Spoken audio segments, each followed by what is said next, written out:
Please be aware that this episode discusses sensitive topics that some listeners may find distressing. If you or someone you know has been affected by any of these issues, please refer to the help and resources listed in the show notes for details of organisations that can provide support.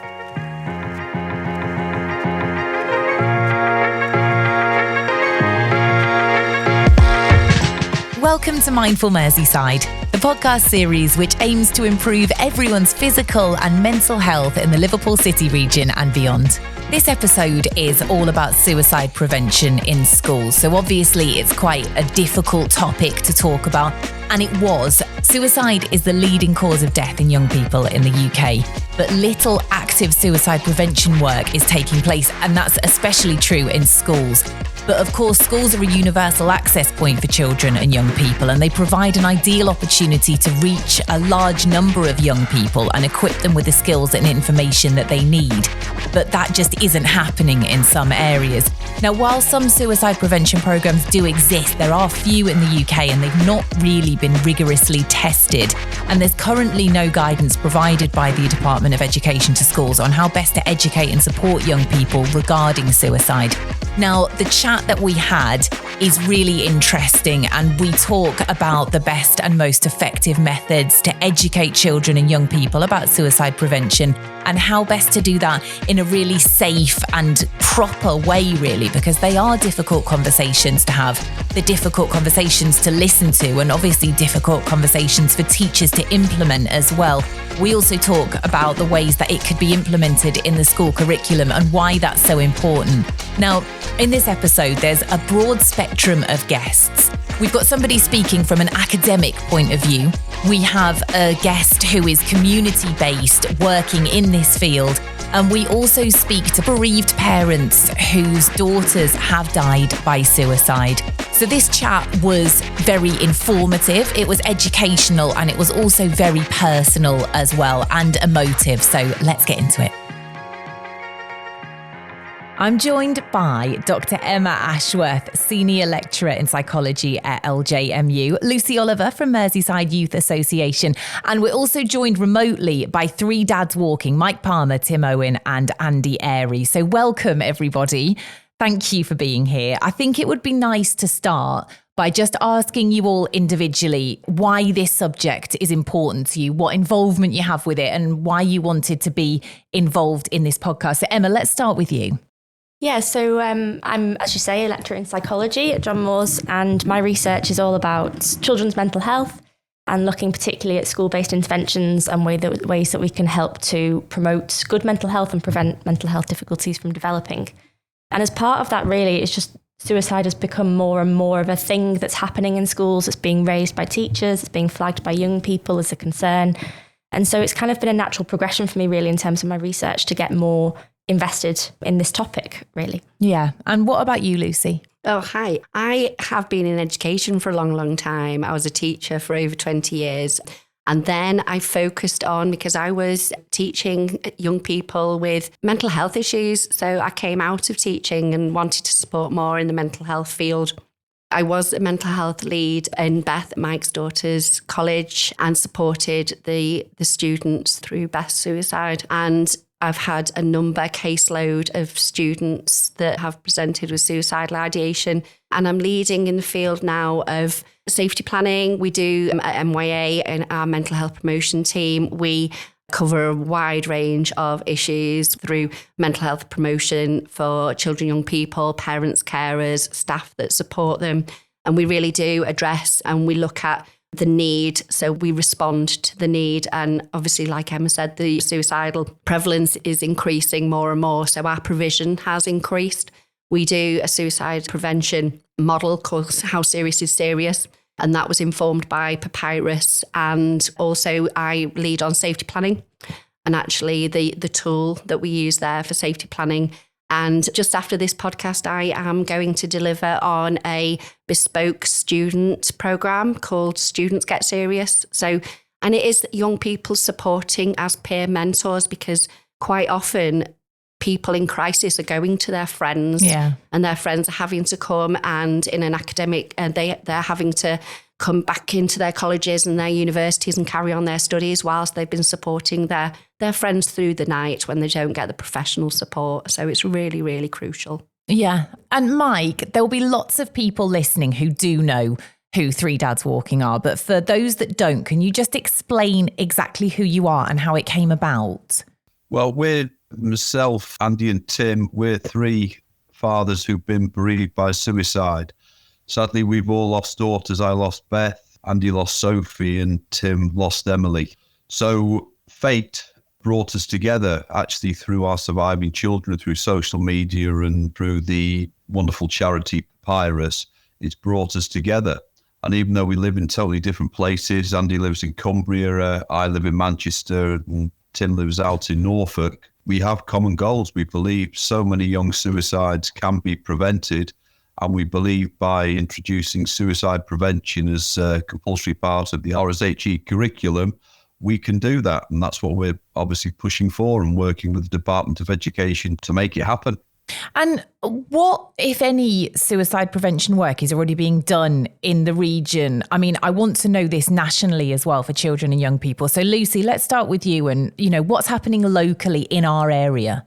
Yeah, so like I said, we're very much leading the field in providing support for professionals. And at MYA, we say that mental health is everyone's business. So really a whole school approach, and let's train up all staff, all parents, carers, all young people who come into contact and look to the support there. What can they provide? And giving them training and building that confidence to have those conversations, because it is a daunting topic if you don't have the confidence to bring up that question.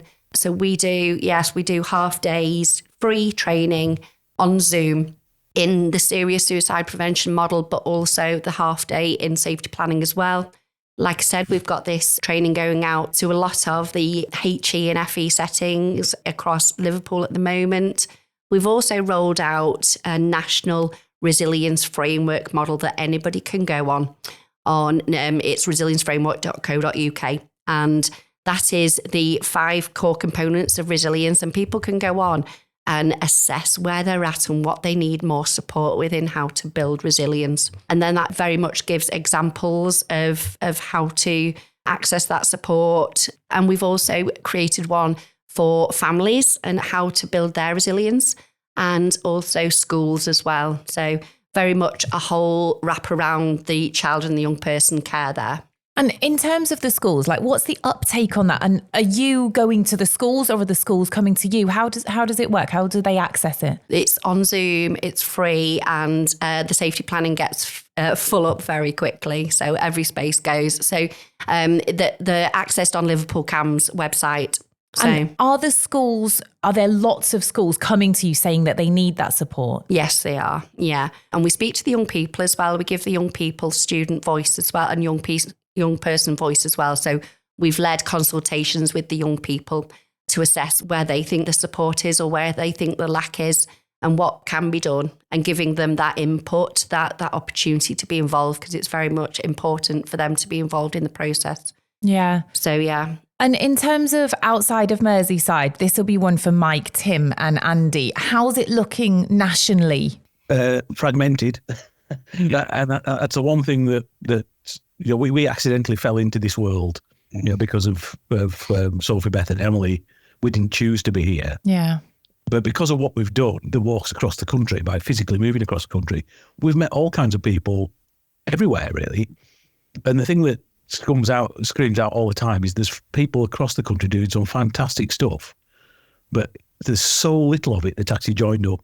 So we've come in locally to me, and there's a charity in Cumbria called Every Life Matters, who we've actually sat in with suicide prevention workshops they delivered to. Yeah, Every Life Matters delivered suicide prevention training to, we saw it with year 7s and whatever the 15, 16-year-olds are too.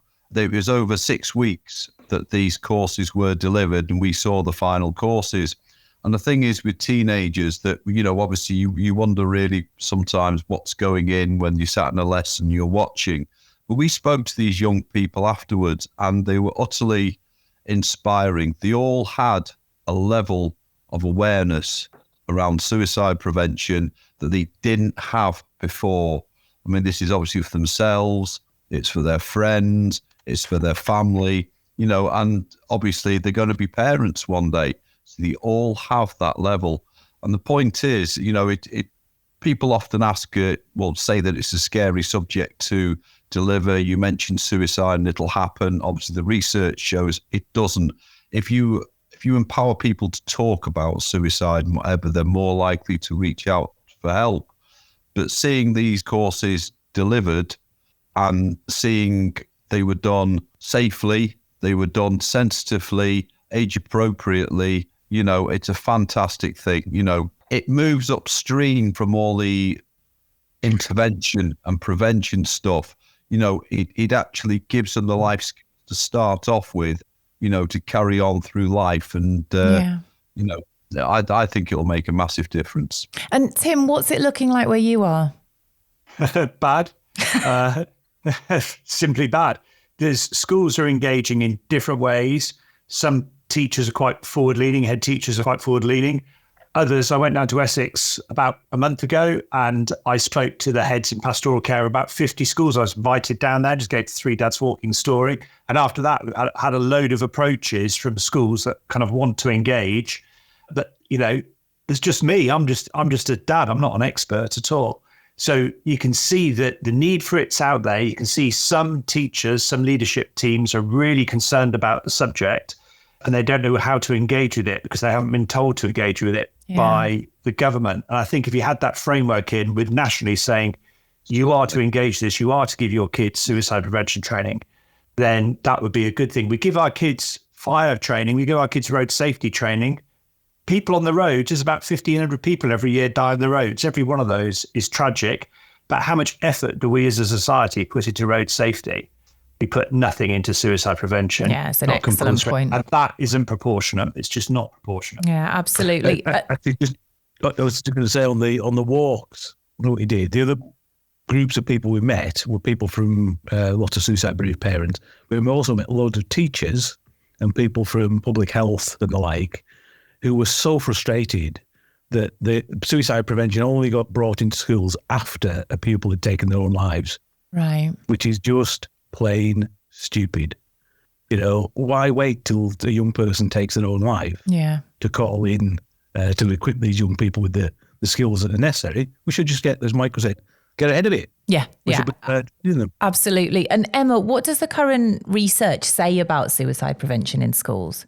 There's not a whole lot of research that's out there. I mean, across the world, there's been, I think, about 30 or 40 trials of different kind of suicide prevention interventions in schools, but none really in the UK. We're about to start the first one, hopefully next year. But from the research that has been done, although limited, does seem to suggest that it works, it's effective, helps reduce suicide ideation, it's acceptable to young people, teachers are feeling the need for it. It's very much kind of welcomed in schools. So as part of the work that we're doing with the trial next year, we did a scoping study with pupils and teachers and parents last year, where we asked them what they thought about suicide prevention in schools. Essentially, do you see a need for it? Would you like it to exist? What would you like it to look like? And there was a kind of an overwhelming crying out for this kind of work in schools in the UK, really kind of a coordinated approach to suicide prevention. From the teachers, from the parents and the young people, they all thought it was a really valuable thing to have. Now, going back to the Three Dads, you've actually been involved in some policy work relating to this, haven't you? Can you tell us a bit more about that? Well, I suppose it started off the back of the first walk. We were out on the road for just over 2 weeks, and we met suicide bereaved parents every day. And every day people coming to us and said things like, we didn't see it coming. It was only after the young people took their own lives that they'd been introduced to papyrus prevention of young suicide. And of course, if you look at their website, one of the first things it says is that suicide's the biggest killer of under 35s in the UK. And all these people kept saying, well, if that's the case, why didn't anybody tell us? If that's the biggest killer of our young people, why aren't we doing something about it? Yeah.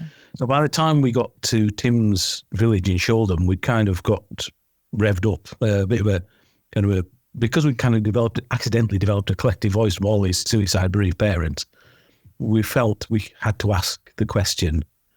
So we wrote to the government off the back of that to say, why isn't this, if this is the biggest risk to our young people, why do we talk to them about it? And that led to a series of conversations, some which fell flat because the government got lost at the start of 2022, wasn't it, with all the party against, which is why we walked again later that year and focused on the petition that we were running to get suicide prevention made a compulsory part of the school curriculum, which received over 160,000 signatures, led to a debate in Parliament, and we ended up being invited to speak to Gillian Keegan and the Prime Minister separately. And those conversations have continued to go on. So it started off with both of them, both the Prime Minister and Gillian Keegan, saying, what more can we do? And they sat down and they listened to us as three dads.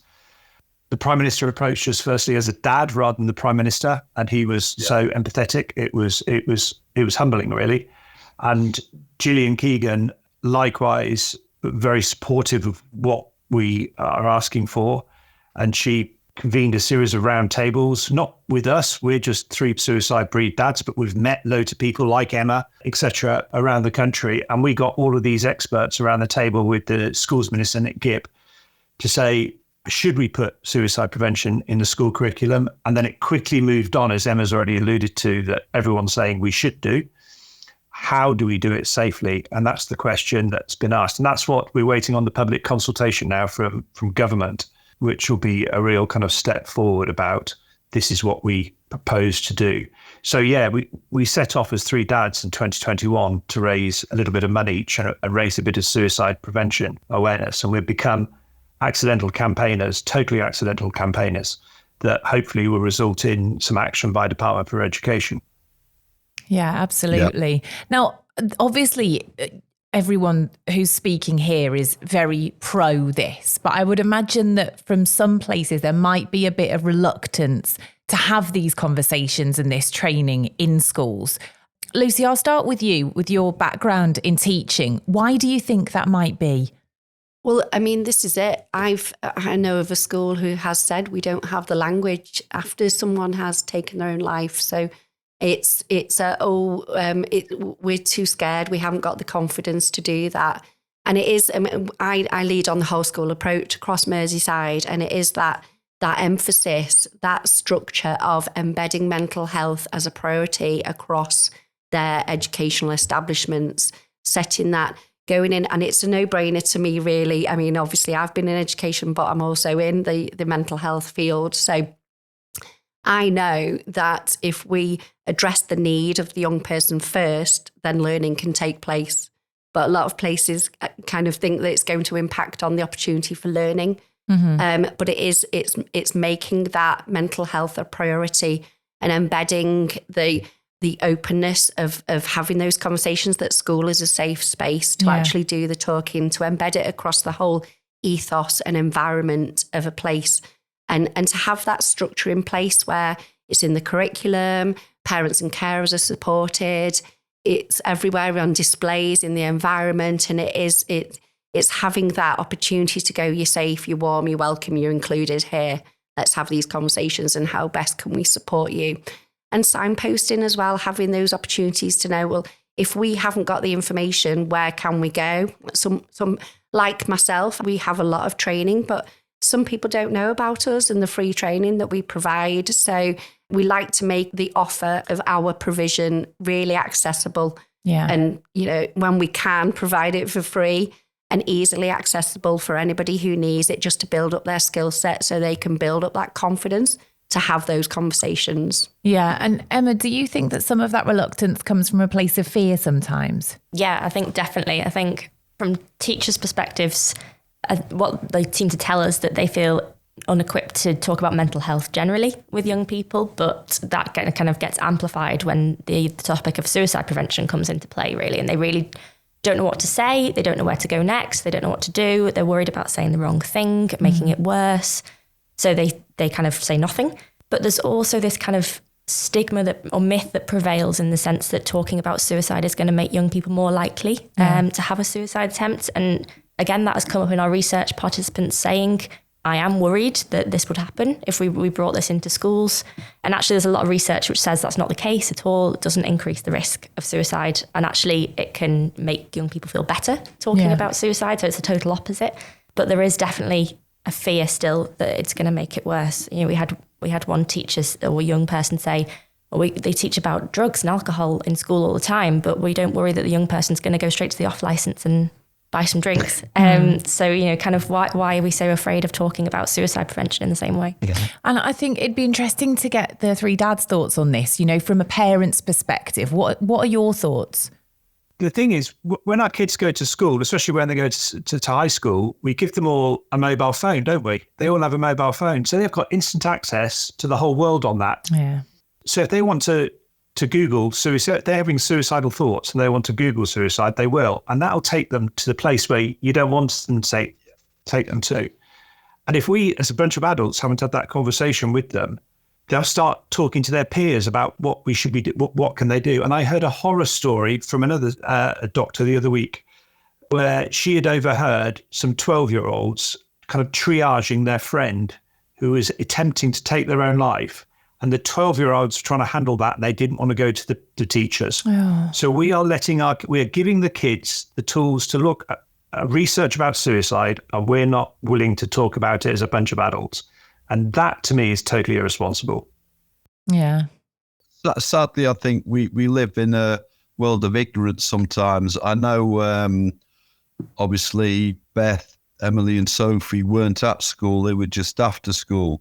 But our point is that I certainly, as a parent, never knew I had to talk to my daughter about suicide or mental health. Because it was never going to happen to me. So I lived in a world of ignorance. But the truth is, it was the thing I needed to do most.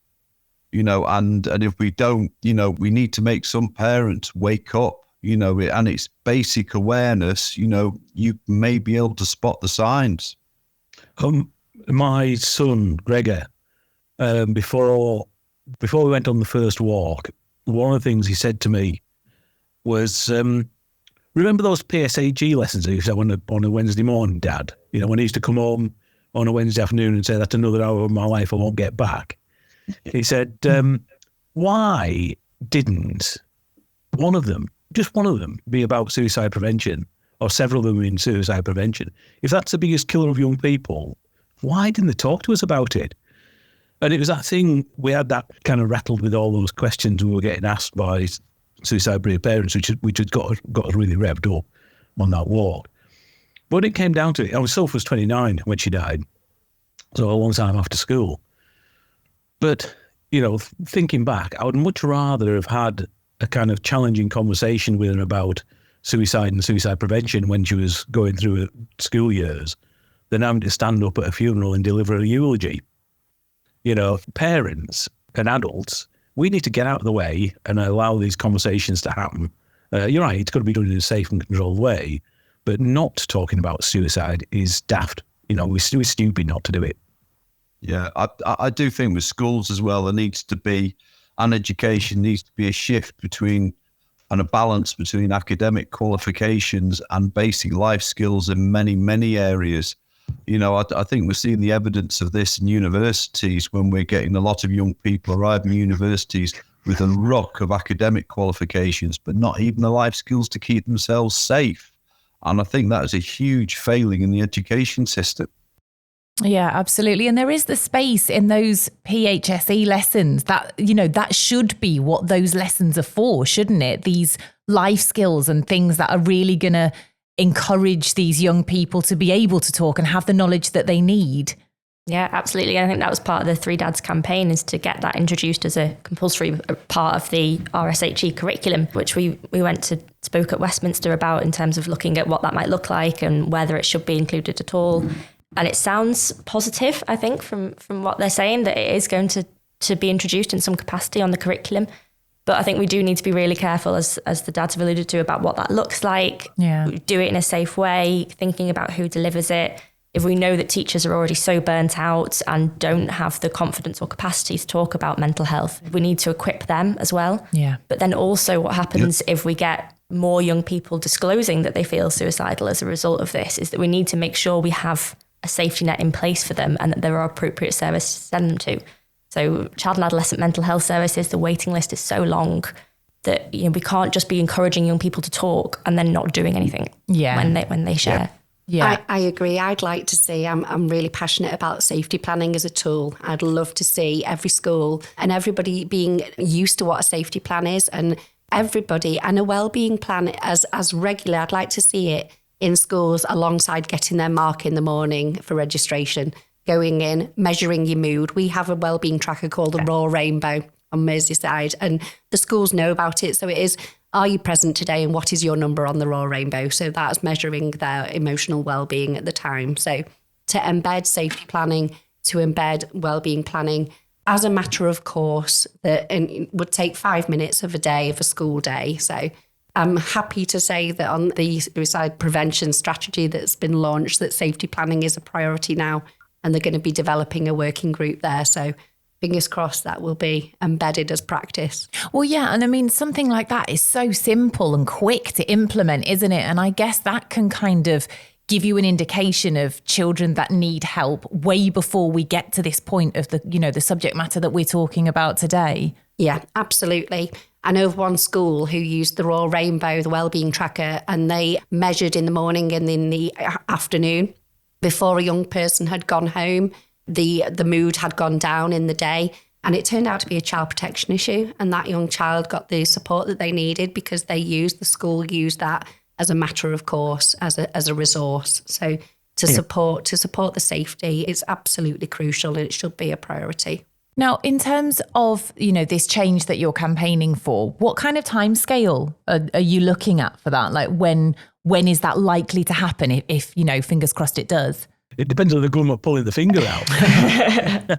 It's been a weird journey that we've been on and continue to be on. Wandering around the corridors of power, literally, in Westminster, and sitting in the Department of Health and DFE, and sitting with ministers, sitting with civil servants. You wonder how the hell anything happens at all. It is a horrible piece of machinery that doesn't deliver anything. So we've been quite surprised that our voices have been heard and how people reacted to it. And it hasn't, we've seen it happening, and we've seen the changes happening. It's like, come on, it's there. You can do it now. But there's so many things tangled up. At the moment, I think the government, the RSHE review, the thing that really pushed that was the trans and sex education issues, not what we've been talking about. And I get the feeling that they've got stuck somewhere. The bit we've seen looks very positive regarding suicide prevention, but I think they're stuck, and I'm not sure how to unstick them. And there's a piece there as well. We three dads have always said we're not experts at all. We can see why we need that suicide prevention in the school curriculum. How it's delivered, and it's got to be delivered carefully and safely in a controlled manner, as all the experts are saying. So I think it would be wrong. We want it to happen. We just want the commitment that it will happen and as soon as practicable, but it's got to be done in a safe way, and the structures have got to be there, just as Emma's alluded to and stuff. So it would be silly to rush into it, go off kind of half-hearted. So as long as it happens, when it happens, it's much better. If it's delayed by a few months and the structures are in place, it's much better for it to be delayed safely. Yeah. Yeah, well, we do obviously want it to happen as soon as possible, but I mean, you're looking at a huge process, but I think we need to get back to early years as well. People are worried about introducing suicide prevention into school curriculum. When do we do it and all the rest of it? But if we start young with early years, start talking about emotions as kids get a little older through primary schools, start encouraging help-seeking behaviour and things, well, we're building the foundations for everything there, aren't we? And then suicide prevention can obviously take place on top, so what we hope this will go through as quickly as possible. It makes sense. It makes total sense. So fingers crossed it won't take too long. Yeah, absolutely. There's a piece for the longer term as well. As Mike's already said, start early, coming with that help-seeking behaviour, and get to the high school age, and you start talking about suicide prevention and how they want to do it. But once our young people have been trained in this, in 10 years' time, they're going to be the teachers of this country. They're going to be in all the workplaces across the country. And all of a sudden, you'll have a societal shift where we as a society are willing to talk about suicide prevention. And it's a bit like many of the other matters that we've got in society. If we empower our young people now to talk about it, there will be a societal shift. It'll take about 10 years, but there'll be a societal shift. And the teachers of the future will be very happy to talk to their children, their pupils, about suicide and suicide prevention. So it just needs this first step, and it can't be optional. Otherwise, you'll have schools who just refuse to teach it or won't teach it. They're not being assessed on it. It's got to be a whole society approach. I mean, in terms of timing, then say the next step is this public consultation that's coming out, which presumably will take a few weeks to go through that process. But thereafter, assuming that they get very positive response, which our experience would suggest that they're going to get a very overwhelming positive response to it, things can happen quite quickly in terms of the curriculum, because that's within the gift of the DFE. It doesn't have to go back to Parliament. It doesn't have to be voted on anywhere. The DFE can rewrite the curriculum today if they wanted to. But as Tim was saying earlier on, the challenge will actually be to get everything in place to deliver it, because the one thing that also screams out is teachers aren't trained not only not to deal with suicide prevention and also suicidal ideation, they're not trained on mental health issues. So they go through all their training and they're trained to do lesson plans and deliver lessons, but then they're just abandoned in front of the pupils and asked to get on with it. The numbers of teachers that we've spoken to said, well, we agree with you, but we need training. Yeah. So obviously that's going to take years to implement, but we've got to start. And the sooner we start, the sooner we start saving lives. Yeah, I mean, we do consider the teachers with this, whether it's the charities delivering it for a start, but I do believe it has to go to teachers because, you know, you have teachers who specialise in geography, maths, English. I think you should have teachers who specialise in these subjects as well.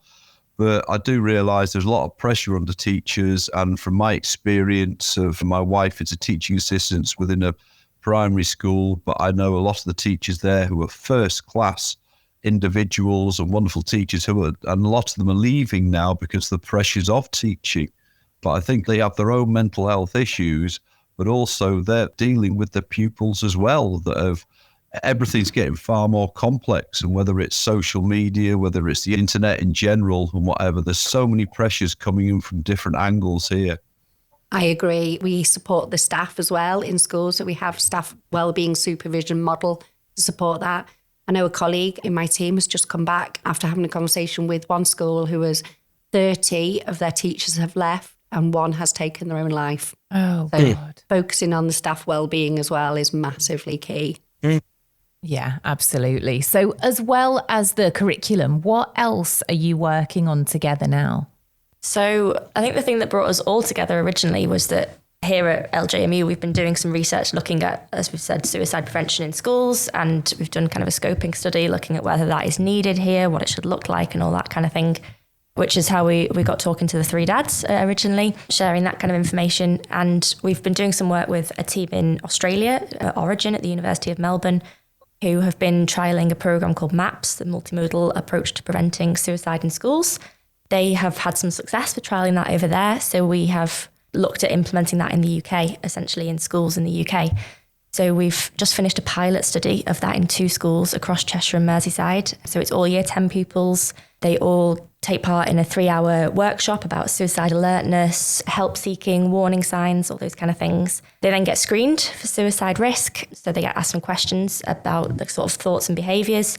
And those that come out as high risk are then offered an 8-week online cognitive behavioural therapy programme specific to suicide, to suicidality. So we've just finished that and we've got some funding to do a randomised control trial of that starting next year in a further 6 schools. But as part of that, we've been working with Lucy at Merseyside Youth Association, doing some work with the young people there, looking at how we can share this information with young people who might be taking part, making sure that they're kind of fully informed, that they know what's going to happen to them, that we can tailor anything that needs tailoring, kind of adapting it from the Australian version to make it more suitable for young people here as well. So I think that's kind of how we've all come together. And for the dads, what have you got coming up? You know, are you planning more walks, or what's kind of next for you? Funny you should say that. Yeah. We're looking ahead to next year. This year we haven't walked just simply because of time and the political engagement we were doing. We've been focusing on that. But next year, the money that we've raised has helped Papyrus advance their expansion plans massively. So we want to walk next year and focus on, back on Papyrus and back on the fact that their charity, as a charity, they're opening offices all over the country. So we're going to walk basically down the East Coast, where they're opening a load of offices in April through to May. Looks like we're going to start it in kind of Stirling, down to Newcastle, Leeds, Hull, and to Norwich. And just focusing on all the places where Papyrus is expanding and has expanded, or is going to expand, or has already expanded, which is back to, and obviously fundraising as well as meeting other bereaved parents. So that's what that's the plan. Yeah, it's about carrying the conversation on. Yeah. We don't want to go quiet. We want to keep talking and encouraging other people to talk. Yeah. And Andy, if there are bereaved parents listening to this, how can they connect with you? What's the best way to do that? How can they find you? Well, we're accessible on social media and on our website. So people do reach out to us on Twitter and Facebook and Instagram every day. People can email us via the Three Dads Walking website, which is threedadswalking.uk. Yeah. And so we end up being in touch with people all the time. There's stuff coming back. Obviously, when we're quite high profile, I've got to say the flood of stuff we get in is hard to keep on top of, might be one way of putting it. Overwhelming might be another. But we do plough our way through everything that comes our way. And quite often it's appeals for help. Yeah. From people who are worried about youngsters. And as we've all said, we are experts, but we have met so many people who can help along the way. But generally, quite often we'll be pointing people at Papyrus and their Hopeline 24/7 to help save lives. But we do know also, talking to suicide bereaved parents, those conversations are really helpful. Yeah. Particularly those who, we met so many people who've lost young people, but have been unable to open up and have carried this crushing grief around with them, sometimes for decades. And we've found personally that by talking about our experiences and our grief and pain, it does help. It does help. And when you can talk to somebody who's gone through the same thing, it can be quite cathartic, really. Yeah. So whether we like it or not, we seem to have opened up a bit of a safe space for people to talk. And so we'll keep talking. Yeah, well, we covered a few different areas here. We've covered prevention, intervention. Now we're talking about postvention here. You can't downplay how important that is. They say 135 people are affected by one suicide. I'll tell you that with Bethy, it was a lot more than that. And when you're near the epicenter, with the ripple effect, is absolutely brutal. And if you don't do something about the circle, well, it can go full circle and you can lose others who have been close to someone who's taken their own life. So it is massively important. As Andy said, we talk to so many bereaved people, and a lot of them are absolutely wonderful people as well, who want to make a difference themselves. So it's an honour to talk to them. Yeah. And Emma and Lucy, if people have been affected by the issues that we're talking about, or they want support in any kind of way, where is it best for them to go to? What services can they access? Well, our support, our free training, you can book through Liverpool CAMS, and the bite-sized Zooms are available for anybody as well. They don't just have to be in the Merseyside area. So you can come there. We also have pages that signpost as well. So we have a self-harm page on there. We have a safety plan and suicide and the crisis numbers on there as well. Emma? Yeah, I think as Andy said, the Papyrus Hopeline is a really useful resource. It's for anyone under 35 or anyone who's worried about a child or young person as well. And unlike some kind of other helplines and services and things, they are actually an advice offering service as well. So they don't just listen, but they actually offer advice, which can be really valuable to anyone who's worried about a young person. Okay, well, we'll make sure that all of the links to that and the contact details for the three dads are in the show notes. And just thank you, Everyone, thank you to the dads for being so open in such an important conversation. It's been a really interesting chat. Thank you. Thank you. Thank you. Thank you. You've been listening to Mindful Merseyside, brought to you by the Institute for Health Research at Liverpool John Moores University and produced by Inabella Media. We hope you found the conversation informative and insightful. If you or someone you know has been affected by any of the issues discussed in this episode, please refer to the help and resources listed in the show notes for details of organisations that can provide support. I've been your host, Gemma Cutting, and don't forget to subscribe to Mindful Merseyside wherever you get your podcasts. Thanks again for listening, and I hope you'll join us again soon.